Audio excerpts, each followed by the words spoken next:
नमस्कार। विभाग विनोद में मैं सेन विनोद आज फिर आपके सामने हाजिर हूँ। क्षमा करेंगे, कुछ निजी कारणों से पिछले कुछ दिनों से आपसे मुलाकात नहीं हो पाई थी, लेकिन आज फिर सामने हूँ। आशा करता हूँ कि आगे भी प्रतिदिन अपनी हाजिरी आपकी सामने लगाता हूँ। आज बड़ी पीड़ा के साथ जिस विषय पर चर्चा करनी है उसे आपके सामने रखते हुए जिस पीड़ा की बात मैंने कही उसकी चोट यहां पर है कि आज हमारे देश में आखिर हो क्या रहा है। हमारे इन राजदलों को, राजनेताओं को हो क्या गया है। भारत माता की दुहाई देते हैं, लोकतंत्र की दुहाई देते हैं, भारत माता के लिए जान कुर्बान करने की बातें करते हैं, लेकिन जब बात शब्दों की आती है, वाणी पर नियंत्रण की आती है, तो सब कुछ भूल जाते हैं। आपको ध्यान में होगा, हम कई बार चर्चा कर चुके हैं कि राजनीति में जो गिरता स्तर है वाणी के कारण, अब शब्दों के कारण, बल्कि अश्लील शब्दों के कारण जिस प्रकार आरोप प्रत्यारोप पक्ष विपक्ष एक दूसरे पर लगाते हैं, वह एक स्वाभाविक प्रक्रिया है लोकतंत्र की, लेकिन उनमें शब्दों का चयन, भाषा का प्रयोग, इस पर ध्यान रखना चाहिए। चूंकि उन्हें यह नहीं भूलना चाहिए, इस आजाद भारत में युवा पीढ़ी की नजरें नेतृत्व की ओर लगी रहती है। जो देश का नेतृत्व करते हैं, चाहे वह सत्ता पक्ष में हो या विपक्ष में हो, सब पर उनकी नजरें लगी रहती हैं। वो उनका अनुसरण करते हैं। ऐसे में अगर हम किसी गलत परंपरा की नींव डालते हैं या उदाहरण के रूप में उनके सामने पेश करते हैं, तो हम सच्चे अर्थों में समाजद्रोही हैं। मैं यहां देशद्रोही नहीं कह रहा हूं, क्योंकि उसके कई अर्थ निकल जाते हैं। वो समाजद्रोही हैं। आज एक बार फिर जो देखा गया, कर्नाटक में आज मतदान हो रहा है, 13 तारीख को चुनाव परिणाम आ जाएंगे, उस पर कोई चर्चा नहीं, लेकिन उस चुनाव प्रचार के दौरान जिस तरह के शब्दों का प्रयोग किया गया, जिस तरह से आरोप प्रत्यारोप लगाया गया, शर्म आती है कहते हुए कि हम उस सभ्यता और संस्कृति के वाहक भारत के नागरिक है जो विश्व गुरु होने का दावा करते हैं। क्या कहा गया? प्रधानमंत्री मोदी के लिए जहरीला सांप, उनको जहरीला सांप बताया गया, नाग बताया गया। और देश की सबसे बड़े विपक्षी दल, जिससे दशकों देश पर शासन किया, कांग्रेस की पूर्व अध्यक्ष सोनिया गांधी के लिए विष कन्या शब्द का प्रयोग किया गया। और इससे फिर और आगे बढ़ते हुए तीसरा उदाहरण किया गया। हमारे जो राष्ट्रीय अध्यक्ष है कांग्रेस के, मल्लिकार्जुन खड़गे के बेटे, जो खुद एक उम्मीदवार है, उन्होंने प्रधानमंत्री मोदी को नालायक बेटा के रूप में निरूपित किया। क्या यही हमारी सभ्यता, यही हमारी संस्कृति है जिसे लेकर हम विश्व गुरु के आसन का दावा करेंगे? शर्म आती है कहते हुए इन नेताओं को, जिसमें कोई छोटा नेता नहीं, सभी बड़े नेता हैं। आज वे इस तरह के शब्दों को प्रयोग कर समाज को विभाजित करने की कोशिश कर रहे हैं, यह ध्यान में रखें। क्योंकि यहां चर्चा प्रधानमंत्री की होगी, मुझे बड़ी जिस पीड़ा की बात मैंने कही वो उससे भी जुड़ा हुआ है। आज जब मैं देखता हूं, आप सब लोग देखा होगा खबर या चैनलों पर, जब आप देख रहे होंगे खबरों में जो फुटेज देखते होंगे, हमारे देश, हमारे आजाद लोकतांत्रिक देश भारत के प्रधानमंत्री जब सार्वजनिक मंच से जनसभा में, चुनावी जनसभा में बजरंग बली की जय, बजरंग बली की जय, बजरंग बली की जय का नारा लगवाते हैं, अपील करते हैं कि जब आप मतदान केंद्रों पर जाओ तो बजरंग बली की जय कह करके आप ईवीएम के मशीन का बटन दबाओ। यह हमारे देश के प्रधानमंत्री, उस भारत देश के प्रधानमंत्री जिसका संविधान भारत को धर्मनिरपेक्ष राष्ट्र के रूप में प्रस्तुत करता है। हम धर्मनिरपेक्ष भारत के नागरिक हैं। हम उस राष्ट्र के नागरिक नहीं हैं जिसकी मांग अभी कुछ मैं पाखंडी कहूंगा, क्योंकि वो राजनीति का पाखंड है, जिसके आधार पर देवी देवताओं का नाम लेकर वोट मांगा जाता है। हिंदू राष्ट्र की बात करते हैं, एक नए कोई जो स्वयं को आचार्य बताते हैं, पंडित बताते हैं, कोई शास्त्री, धीरेन्द्र शास्त्री क्या है, पिछले कुछ महीने पहले नागपुर में आए थे, चमत्कार दिखा रहे थे। जब उनको चुनौती दी गई तो यहां से बोरिया बिस्तर बांध के भाग गए थे रायपुर। आज वो हिंदू राष्ट्र के वाहक बने हैं, हिंदू राष्ट्र स्थापना की शपथ देते या दिलाते हैं। किस हिंदू राष्ट्र की बात करते हैं आप? हिंदू राष्ट्र ठीक है, सबको वाणी की आजादी, अपने दिल की इच्छा प्रकट करने का अधिकार भी है। अगर कोई चाहता है हिंदू राष्ट्र की स्थापना हो तो मांग कर सकता है, लेकिन यह हमारे संविधान का उल्लंघन है, संविधान का अपमान है। संविधान को पैरों तले रौंदने से लिखा है, क्योंकि हमने संविधान को गीता के रूप में स्वीकार किया है। हम ये कहते हैं कि हमारा भारतीय संविधान गीता स्वरूप पवित्र है। आज उसे हम पैरों से रौंद रहे हैं और बात करते हैं धर्म की, संप्रदाय की, हिंदू की बात करते हैं, हिंदुत्व की बात करते हैं, हिंदू राष्ट्र की बात करते हैं।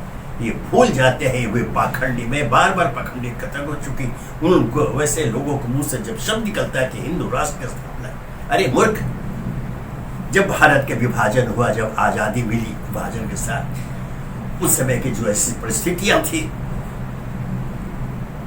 कि भारत और पाकिस्तान के रूप में दो राष्ट्र हुआ, उस पर आजादी मिली। ध्यान रखें, उस समय पाकिस्तान ने स्वयं को इस्लामिक देश घोषित किया, वो धर्म के रास्ते पर गया।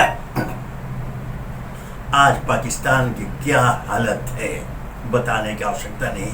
जल रहा है पाकिस्तान, गली गली में नुक्कड़ पर आग है, लोग सड़कों पर हैं, सेना बंदूकों के साथ दमन कर रही है, लोग मारे जा रहे हैं।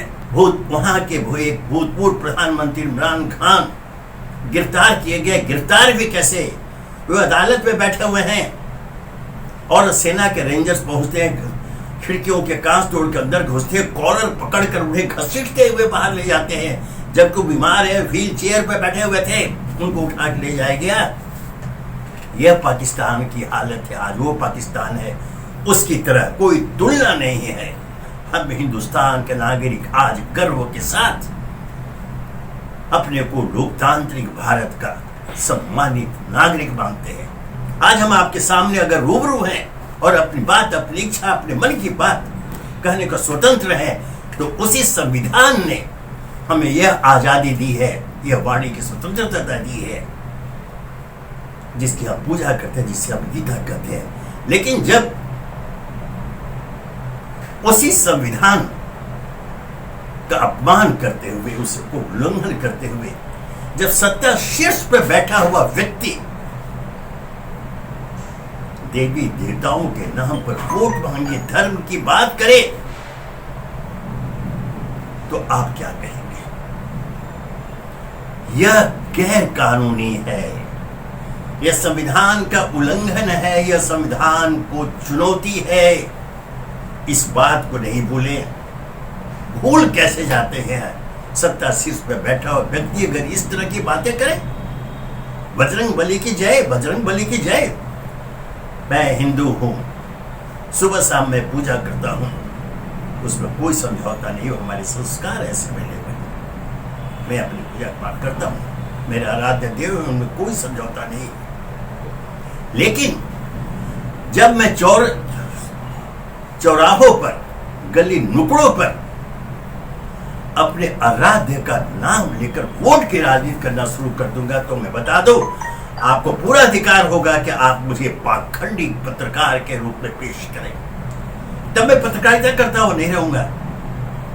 तब मैं किसी एक विशेष विचारधारा, एक कुंठित विचारधारा, एक देशद्रोही विचारधारा, एक समाजद्रोही विचारधारा के वाहक के रूप में वह सामने लोगों के सामने जाऊंगा। पत्रकार नहीं कहला सकता अपने आप को। यह स्थिति है। ऐसे में मेरा आग्रह यह रहेगा कि कृपया इससे बचें। आपको संविधान ने वाणी की स्वतंत्रता इसलिए नहीं दी गई है कि आप प्रधानमंत्री को जहरीला सांप बोलें और देश की सबसे बड़ी पार्टी जब कभी रही हुई 10 सत्ता में रही उसके पूर्व अध्यक्ष को विषकन्या बोले और वर्तमान कांग्रेस के अध्यक्ष के बेटे प्रधानमंत्री को नालायक बेटा बोले। यह अधिकार नहीं है। यह सिर्फ नैतिक अधिकार की बात नहीं, यह गैर संवैधानिक है, गैर कानूनी है। आज एक पत्रकार अगर एक कोई ट्वीट करता है, कहीं कुछ लिखता है, अगर वो सत्ता के विरोध में जाता है तो अनेक ऐसे मामले आए कि उसके ऊपर आपराधिक मामले दर्ज हुए, गिरफ्तारियां हुई। तो फिर जब कानून सबके लिए समान है, कानून की नजरों में हर व्यक्ति समान है, कोई छोटा बड़ा नहीं है, तो सत्ता शीर्ष पर बैठा हुआ व्यक्ति अपवाद के रूप में इस तरह से अनर्गल प्रलाप क्यों कर रहा है और कानून उसके खिलाफ कार्रवाई क्यों नहीं कर रही है। मुझे तो बड़ा आश्चर्य लगा जब पाकिस्तान में जो पिछले दिन जब इमरान खान की गिरफ्तारी हुई कोर्ट में, उस समय कोर्ट ने टिप्पणी की कि आज जो कुछ हुआ है वह अक्षम्य है। यह पाकिस्तानी कोर्ट की बेंच ने टिप्पणी की। बावजूद इसके अब कानूनी स्तर पर कानून नाम के तो कोई चीज हुआ है नहीं। पूर्व प्रधानमंत्री गिरफ्तार हो गए, वर्तमान प्रधानमंत्री लंदन में है, विदेश मंत्री बिलावल भुट्टो का अता पता नहीं है। यह एक अजीब तरह की रहस्यमय स्थिति वहां बनी हुई है। यह तुलना इसलिए कि भारत और पाकिस्तान का जन्म एक ही दिन कुछ घंटों के अर्थ में हुआ था, अंतर में। आज कहां पाकिस्तान, कहां हिंदुस्तान, क्या कोई तुलना करेगा? क्योंकि हमने स्वयं को धर्मनिरपेक्ष भारत राष्ट्र के रूप में घोषित किया और उसने एक इस्लामिक देश के रूप में, परिणाम सामने है। हिंदू राष्ट्र का आलाप करने वाले समाजद्रोही इस तथ्य को हृदयस्थ कर लें। पाकिस्तान का ताजा उदाहरण उनके सामने है, उससे सीख लें। क्या वे हिंदुस्तान को पाकिस्तान बनाना चाहते हैं? जिस रूप में आज पाकिस्तान हिंदुस्तान में वैसी स्थिति पैदा करना चाहते हैं, भारत की जनता इसे बर्दाश्त नहीं करेगी। इस बात को ध्यान में रखिए। आज भारत यूं ही विश्व गुरु बनने का दावा नहीं करता है।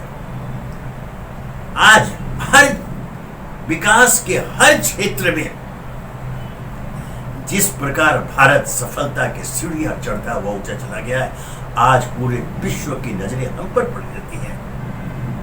हमें अनुकरणीय मानते हैं वे, जबकि पाकिस्तान को कहने की आवश्यकता नहीं, उसके लिए कोई उपमा नहीं। वो देश है कहां? कोई तुलना। इसलिए यह मानते हुए कि हम एक सफल गणतांत्रिक राष्ट्र के रूप में विकास के मार्ग पर कदम ताल कर रहे हैं, विश्व जिसकी प्रशंसा कर रहा है, भारत खुशियों के गुलदस्तों के साथ अपने नागरिकों का सम्मान करता है। हाँ, हमारी आबादी, हमारी जनसंख्या के अनुपात में आज वैसी सारी सुविधाएं उपलब्ध नहीं है कि हम एक एक नागरिक को सारी सुविधाएं दे सकें। यह विडंबना है, लेकिन प्रयास हो रहे हैं। हमारे लिए एक चुनौती है, शासकों के लिए चुनौती है, उसके उपाय ढूंढे जा रहे हैं, लेकिन इससे भी कोई इनकार नहीं कर सकता और इस तथ्य को कोई चुनौती नहीं दे सकता। इन विडंबनाओं, इन बाधाओं के बावजूद भारत विकास मार्ग पर आज उल्लेखनीय रूप में सफलता के मार्ग पर आगे बढ़ रहा है। इसे कोई चुनौती नहीं दे सकता। ऐसे में जब जिस विषय पर हम चर्चा कर रहे थे, फिर जहरीला सांप, विष कन्या, नालायक बेटा आदि आदि करबद्ध प्रार्थना है राजनेताओं से, सभी राजदलों से, सत्ता पक्ष से, विपक्ष से, सभी से कि कृपया अपने संविधान को, अपने कानून को मजाक की वस्तु न बनाएं। भारत एक उदाहरण के रूप में, एक सफल लोकतांत्रिक राष्ट्र के रूप में विश्व के सामने स्थापित हो चुका है। उसे कोई चुनौती से कृपया इस गरिमामय उपलब्धि को लांछित न करें। बोलने की आजादी है, वाणी की स्वतंत्रता है, अवश्य बोले। शब्दों को भंडार उपलब्ध है, अच्छे शब्द हैं। आलोचना करने के लिए भी इतने अच्छे शब्द हैं जिस पर कोई प्रश्न चिन्ह नहीं लगा सकता, कोई आपको अश्लील नहीं कर सकता। लेकिन जब आप किसी को हरामजादा, रामजादा, नालायक बेटा, जहरीला सांप और विषकन्या बोलेंगे तो फिर हमें स्वयं को सभ्य सुसंस्कृत करने का हक नहीं रह पाएगा। हम समाज में, विश्व के सामने मुंह दिखाने लायक नहीं रहेंगे।